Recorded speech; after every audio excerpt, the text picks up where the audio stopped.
Munculnya KDRT ini, yang saya curigai ya di situ. Oh, ini nih jangan-jangan nih. Kenapa banyak suami mungkin dia punya pengaruh di kantornya. Mungkin dia dikasih tepukan tangan sama bawahannya misalkan, atau dia sebagai pembicara, wah prestasinya kayak gini. Tapi sayangnya prestasinya itu ya kan prinsipnya kan people don't care how much you know ya, until they know how much you care. Termasuk pasangan sama anak-anak kita. Itu mah papa di luar doang kayak gitu, di dalam sini kayak gini. Sama klien aja baik, sama kita aja susah. Gitu ya, Bang.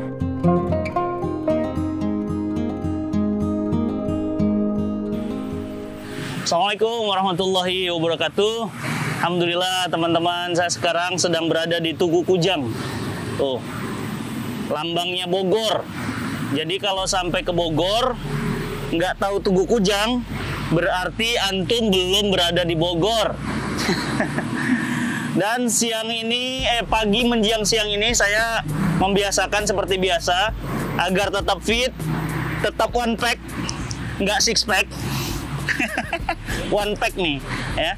Insya Allah saya selalu menjaga dengan olahraga. Selain dengan Bang Adiano Vali, kalau pagi saya nyempatin diri walaupun cuma 30 menit lari pagi, karena itu amanah. Badan kita ini amanah dari Allah. Jadi kita harus sehat. Jadi kita jaga supaya imun kita itu naik.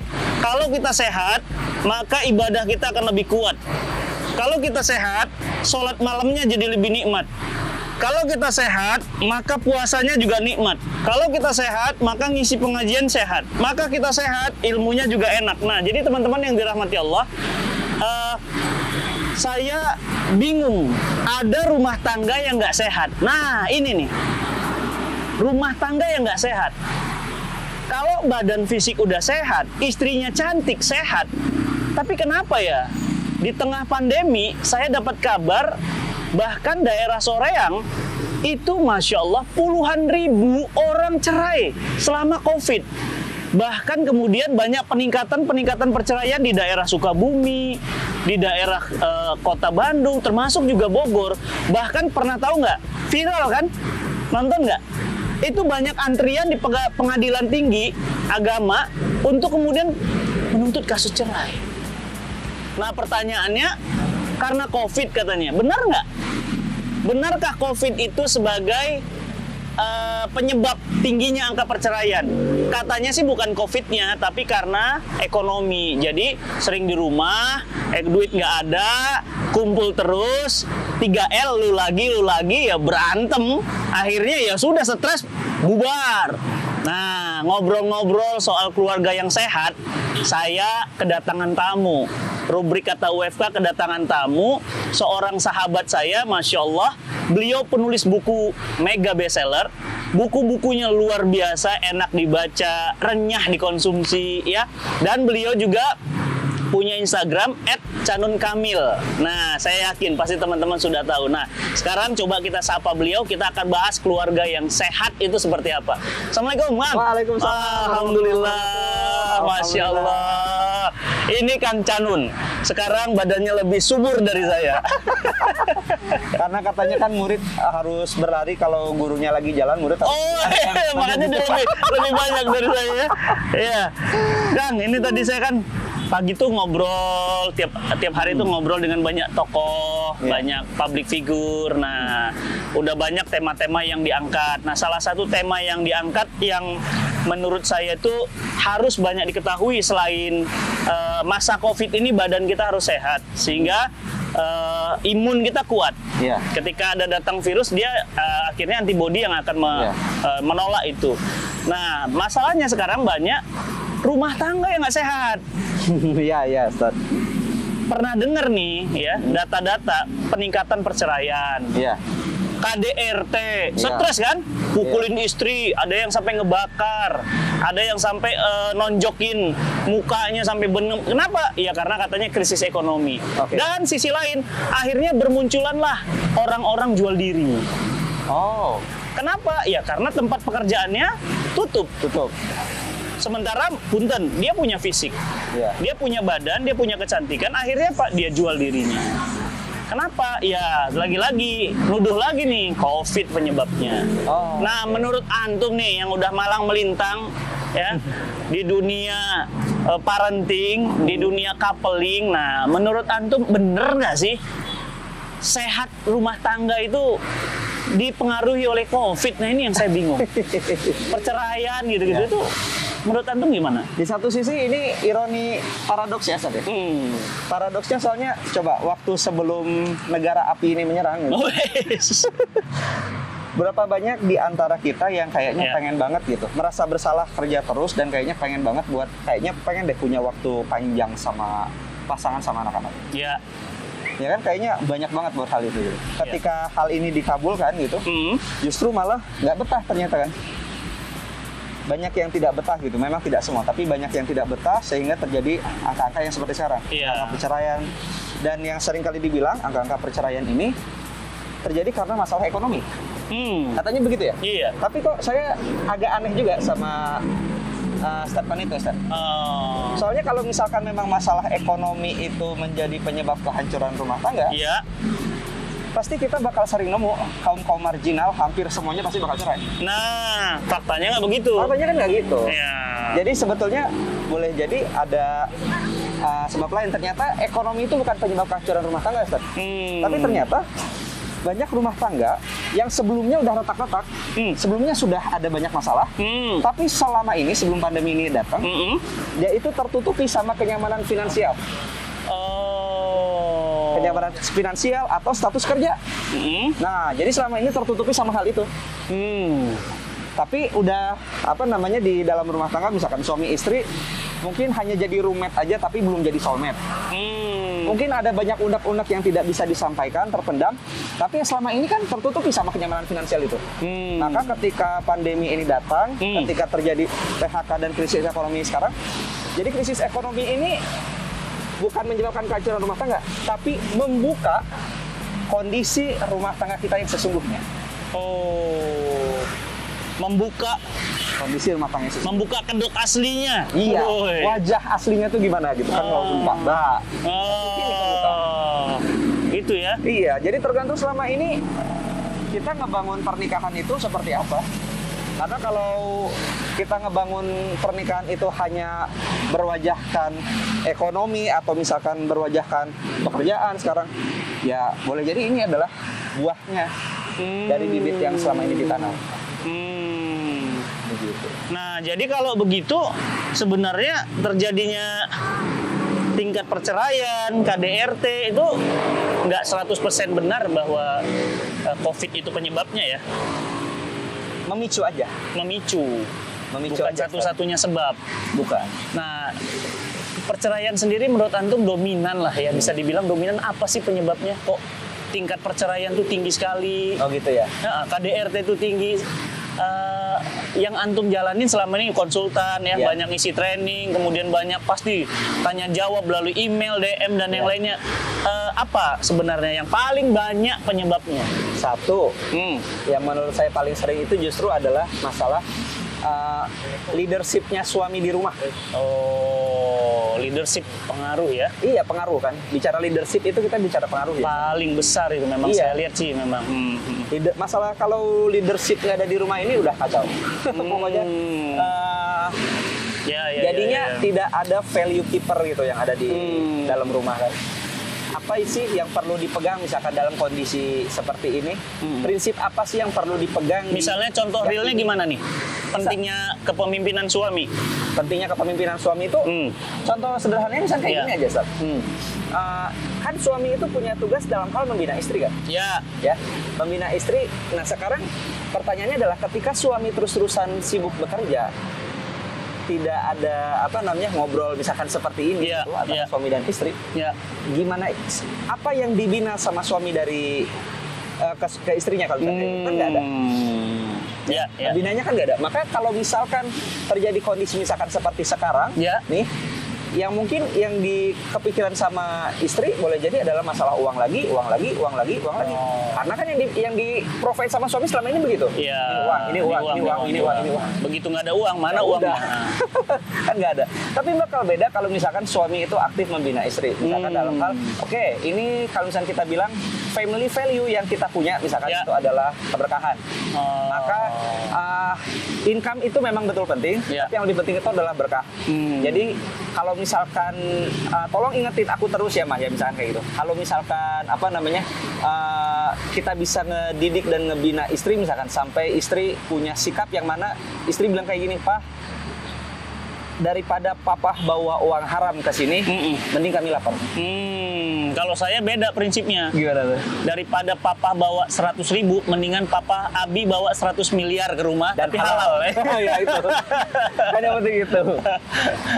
Jadi misalnya ya latihan keberanian itu kan kita nyiapin dua-duanya ya, Sad ya. Nyiapin kondisi lagi nggak ada dana seperti apa, dan kondisi lagi banyak harta, tetap tidak sampai kelupaan itu ngebelanjain impuls buat diri sendiri juga kan. Iya. Jadi memang value atau nilai-nilai atau install value di dalam rumah itu yang pertama adalah suami. Itulah kenapa suami itu disebut dengan arijal qawwamuna 'alan nisa. Jadi dia qawwam ya. Qawwam itu memimpin, membimbing, mendidik, mengarahkan gitu ya. Bukan tangan besi. Itu. Ya, jadi malah uniknya gitu, Tad. Suami yang otoriter biasanya nggak punya otoritas di dalam rumah. Nah, tuh awas tuh. Begitu dia otoriter malah nggak ada otoritas. Iya. Suami yang otoriter itu tanda-tanda sebetulnya dia nggak punya otoritas. Karena kalau dia punya otoritas, nggak perlu otoritas. Dia nggak perlu begitu. Iya. Itu mah jalan yang sangat-sangat akhir gitu kan. Iya. Nah maka ketika misalkan munculnya KDRT ini, yang saya curigai ya di situ. Oh ini nih jangan-jangan nih. Kenapa banyak suami mungkin dia punya pengaruh di kantornya. Mungkin dia dikasih tepukan tangan sama bawahannya misalkan, atau dia sebagai pembicara, wah prestasinya kayak gini. Tapi sayangnya prestasinya itu ya kan prinsipnya kan people don't care how much you know ya, until they know how much you care. Termasuk pasangan sama anak-anak kita.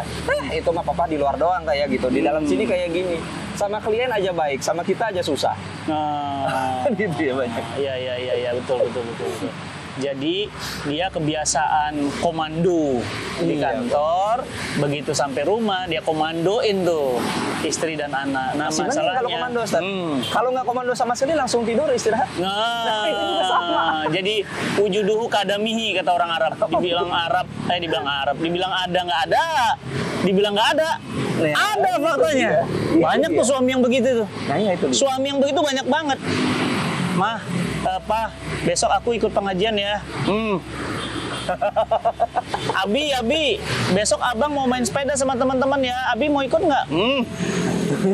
Jadi nggak jalan nih fungsi. Iya. Jadi menurut antum yang pertama memang fungsi suami sebagai qawwam ya. Ini yang paling berat dan paling penyebab terbesar ya. Betul. Oke, apalagi kira-kira faktor-faktor yang bisa mempengaruhi keretakan bahkan kehancuran? Oke. Selama ini boleh jadi suami istri itu berhenti untuk saling berkenalan. Gimana tuh berhenti berkenalan? Ya misalkan ya karena kalau udah nikah ya udah jadinya take it for granted kan. Seolah-olah misalkan kalau sebelum nikah mungkin kayaknya ngejer gitu, memperjuangkan gimana gitu. Tapi karena udah setelah nikah seolah-olah proses perkenalan itu berhenti. Seolah-olah kayak nggak perlu lagi lah buat kenalan. Misalkan kayak sesederhana gini aja deh. Sering nggak? Banyak nggak keluarga yang sering, pasangan suami istri yang sering melakukan pillow talk gitu misalnya. Biasanya ada yang bilang, oh saya sering pillow talk Kang. Pillow talk itu dalam mimpi. Saya udah tidur ngomongnya sama bantal.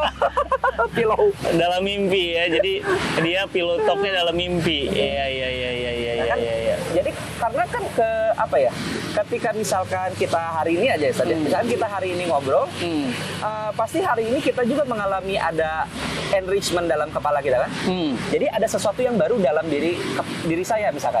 Maka kalau misalkan saya ngobrol sama pasangan saya hari ini, oh ada proses perkenalan lebih jauh apa yang terjadi sama pasangan saya hari ini. Nah itu yang miss. Ketika itu miss, jadinya banyak suami istri yang merasa saling berjuang sendirian, merasa sudah mencintai pasangan, tapi ternyata tidak sengaja saling menyakiti pasangan. Iya. Dan jadinya juga merasa tidak dipahami sama pasangan. Dulu waktu mau nikah ngebet banget ya, Iya. ngejer banget, ya kaulah Jual. segalanya gitu ya. Begitu udah nikah ternyata berhenti ya. Iya, itu. Berhenti mencintai dalam bentuk berhenti komunikasi, Iya. berhenti memperhatikan, Iya. berhenti mengupdate dan mengupgrade. Iya, betul. Ya. Oh, oke. Dua itu faktor. Memang saya lihat sih memang. Ya alhamdulillah saya senantiasa mengupgrade istri saya dan mengupdate ya. Iya, gitu. Alhamdulillah mohon doanya ya baru 15 tahun sih rumah tangga. Masya Allah, baru tahun ini baru 8 tahun nih. Lagi jalan ke 9. Ya namanya ilmu ya saling Masya mengingatkan ya Allah. teman-teman ya. Nah jadi oke, faktor yang kedua. Yang ketiga yang krusial lagi dalam pengamatan antum Ya. hubungan personal antara suami dan istri. Hubungan personal antara suami dan istri. Kurangnya ilmu dalam menjalani pernikahan. Oh, aduh. Keren. Dari saya keingatan tuh Ustadz Salim kan juga sering bilang ya. Ternyata banyak pernikahan itu masalah pernikahan itu terjadi bukan karena kurangnya cinta, tapi kurangnya ilmu merawat cinta.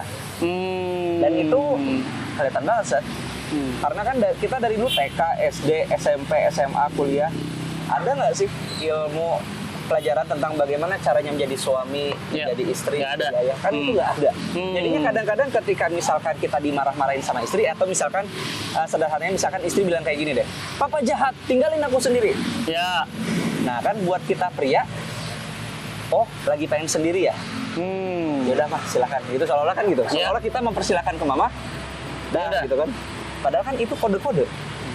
Aku kalau ngomong kayak gini diperjuangkan tidak ya untuk dideketin sama suami aku. Nah itu karena ketidakpunyaan kita sama ilmu itu, jadinya kita mencintai pasangan kita, memperlakukan pasangan kita sebagaimana layaknya kita ingin diperlakukan.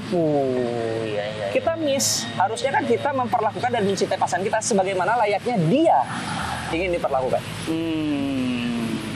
Tuh teman-teman dengerin nih ya, kita benar-benar ngerasa merawat cinta ya. Pantesan banyak banget rumah tangga ya yang jadi suami dan istri kebetulan, bukan betulan. Ya. Iya, betul. Bedanya apa? Ya bedanya yang namanya kebetulan. Kebetulan jadi suami. Iya, kebetulan. Tiba-tiba takdir jadi suami. Ya, kebetulan jadi istri, kebetulan Ya. jadi ayah, kebetulan jadi ibu. Tapi bukan jadi ayah betulan. Nah, ya itu dia. Kalau ayah betulan tuh well prepare. Well prepare. Sebelum nikah dia belajar, dia baca buku, dia ikut kajian sehingga dia betul-betul jadi ayah. Betul. Kalau dia kebetulan, ya udah tiba-tiba nikah terjadi begitu saja terus ternyata jadi suami ya. Iya, itu kan mirip kayak ini, Ustaz. Ya. Kita misalkan ke Bunaken ya. Ya. Bunaken ada taman laut kan? Ya. Bagus ya itu keren. Nah. Tapi beda, Ustaz. Orang yang menyelam sama yang tenggelam itu beda. Ya. Betul. Belum. Indah meskipun Nah, indah gitu. iya. Oh, belum. Tapi kalau misalkan disiapin tuh, Allahu Akbar, Masya Allah. Indah ini kan banget ya. gini. Oh, Makin dalam, makin Iya, indah betul. gitu ya. Tiba-tiba nggak mau naik aja di dalam. Nah, jadi benar. Berarti yang ketiga itu ilmu Ya. berumah tangga. Penting ya. Iya, ilmu dan skillsnya ya. Nah, tapi menariknya, Bapak ibu kita tuh nggak pakai training, nggak pakai baca buku. Iya. Rumah tangganya 40 tahun loh. Iya. Nah, menurut antum fenomena apa tuh? Salah satunya kan ada perbedaan ini, perbedaan generasi itu pasti perbedaan pola hidup kan pasti menyebabkan suatu hal yang berbeda. Ya. Misalkan kalau kemarin tuh saya baca bukunya Pak Yusuf Hadi, judulnya Millennial Skills Everything. Wait, oke. Jadi di situ diceritakan ada satu tantangan besar untuk pernikahan kaum millennials yang tidak dialami oleh orang tua kita. Nah, Yaitu salah satunya adalah apa? Ya. ketika kita adalah kaum yang sering terdistrak sama Kadang lebih dekat dengan HP daripada dengan suami istri. Iya. Komunikasinya minim. betul. Nah jadi kan itu aja bisa menjadi suatu hal yang berbeda kan. Ironinya kayak jadi sebuah paradoks yang bilang mendekatkan yang jauh dan menjauhkan yang dekat. Ketika misalkan kita banyak terdistrak sama HP, Ya. kita bakal bisa fokus nggak sama perasaan pasangan kita, kan gitu. Dan anak-anak yang langsung dapat gadget kayak gini kan lagi nangis misalkan, Iya. misalkan bayangin aja dari bayi atau dari kecil lagi nangis didiamin sama ini. Iya. Terus lagi marah-marah didiamin sama Iya. ini. Mau tidur dikasih HP. Iya. Sehingga anak-anak Lama-lama sekalipun- lama-lama bapaknya HP. Iya. Sehingga anak-anak sekalipun dari kecil tidak pernah diajarkan untuk menyadari apa sih yang dia rasakan. Maka anak-anak yang dari pernikahan milenial sekalipun berpotensi buat kedepannya dia itu akan sulit untuk mengenali dirinya sendiri karena sering kebanyakan di sini. Itu aja udah jadi masalah yang berbeda dibandingkan Generasi sebelumnya. betul.